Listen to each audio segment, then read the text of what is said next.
ये लोग जिन्हें पेशाब करने तक की तमीज नहीं है, ऐसे आदमियों को नेता चुनते हैं आप अपना।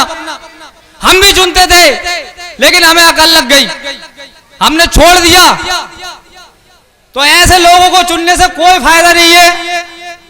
आप नेता चुनिए, एक चुनिए, नेक चुनिए, जो आपके हक के लिए हर वक्त खड़ा रहे, आपकी हक की लड़ाई लड़े। ऐसा ना हो कि बाद में फिर पछताना पड़े। तो पछतावे वाला काम मत करिए मेरे भाइयों। आने वाला दौर और MIM पार्टी का है।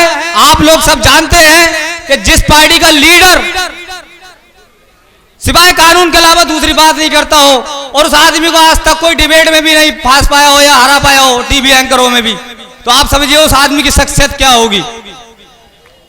जो अल्लाह रसूल की बात करता हो, जैसे दीन की पूरी तालीम हो, तो बताइए आप ऐसा लीडर चुनना चाहते हैं अपना, या ऐसा चुनना चाहते हैं जिसे कुछ मालूम ही ना हो। हमें अपना लीडर चाहिए और हमें अपना परचम चाहिए। हमसे लोग बाग वोट ले लेते हैं और वोट ले जाके दूसरों के पैरों में रख देते हैं। उसके बाद ना तो हमारे हक की बात होती है और ना ही हमारे हकों की लड़ाई लड़ी जाती है। कभी कोई नबी की शान में गुस्ताखी कर देता है तो उस तक के लिए कोई प्रोटेस्ट नहीं होता है। CAA NRC के प्रोटेस्ट में भी हमारे ही लोगों ने सबसे ज्यादा मुकदमे लिखे गए, हमारे लोगों पर सबसे ज्यादा प्रोटेस्ट भी हमारे लोगों ने किया। अगर जो लोग मुसलमानों के रहनुमा बनते हैं तो वो आए और बता दें कि कितने मुकदमे उनके ऊपर NRC CAA के प्रोटेस्ट में हुए हैं। अगर वो दूसरों के सचमुच मेहरबा बनते हैं तो बताएं अगर कितने मुकदमे उन्होंने अपने ऊपर लिखवाए। और हम ये बात डंके की चोट पर कहते हैं कि हमारे लोगों पे मुकदमे हैं, मगर हमको फिर से गुमराह कर दिया जाता है। नहीं, इस बार बीजेपी को रोकना है किसी भी हाल में, कैसे भी करके। लेकिन बीजेपी रुकी आज तक? 2014 से लेके अब तक बीजेपी रुकी नहीं? रुकी ना, वो रुकेगी भी नहीं। जब तक तुम लोग एक नहीं होगे जब तक वो नहीं रुकेगी। कभी तो हमें बिरादरी के नाम पर भटका दिया जाता है, अरे नहीं वो फला बिरादरी का, उसको वोट नहीं देना। ऐसा नहीं है, जो मजबूत कैंडिडेट है और जो MIM पार्टी का कैंडिडेट है उसी को ही वोट देना और जीत की कंडीशन में है। अब बात ये होती है कि नहीं साहब, ये पार्टी जो है ये तो बीजेपी की बी टीम है, ये कह दिया जाता है। मगर ये सबको पता चल चुका है धीरे धीरे आपके बीजेपी की बी टीम कौन सी टीम है।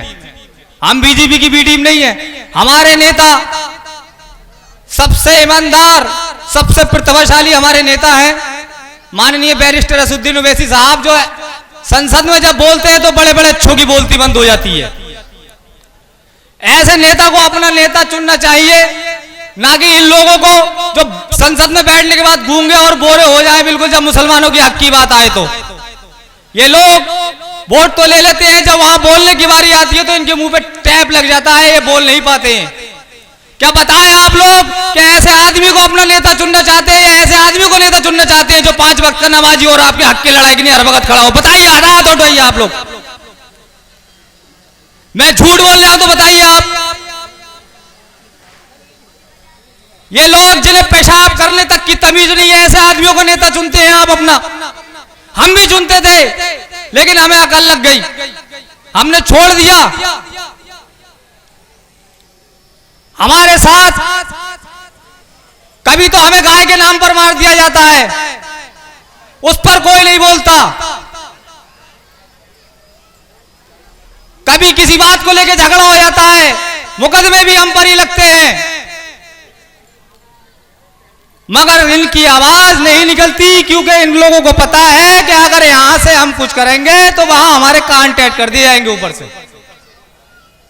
तो ऐसे लोगों को चुनने से कोई फायदा नहीं है। आप नेता चुनिए, एक चुनिए, नेक चुनिए, जो आपके हक के लिए हर वक्त खड़ा रहे, आपकी हक की लड़ाई लड़े।